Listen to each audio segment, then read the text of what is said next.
नमस्कार जय जगन्नाथ मु सुशांत कुमार सेठी आपन को स्वागत करुच्ची आज मध्याह्न भोजन कार्यक्रम को आज हूँ डिसेम्बर 27 2025 मसीहा शनिवार आसतु मध्याह्न भोजन रे आमे सेवन करवा भात देखु एटा मिनिकेट चाउल बंधाकोबी घांट नड़िया पड़ी एकदम गुंडी गुंडी करके कुराहे कि आटा तो बनई थी तुराणी कांजी जबरदस्त है देखु गरम अच्छी एकदम देखिले पूरा तुराणी कांजी बढ़िया है आसतु खाई नवा भात लुण टिके पकई नवा।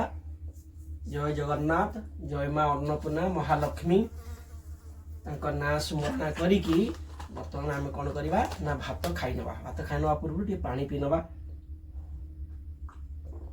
तंडी सुखी दिवा ना बड़ी लुण गुड़े नेलु। बर्तमान आम कौन करिया ना तुराणी कांजी की टिके गुड़े नवा मस्त किना बढ़िया है एकदम ओह बासना महकी गला देखी जबरदस्त घंटा देखा ये भी बढ़िया है आसतु खाद्य खाई नवा मध्याह्न भोजन। आज आप कौन खाऊं कमेंट करी कहे रोचे। जय जगन्नाथ नमस्कार।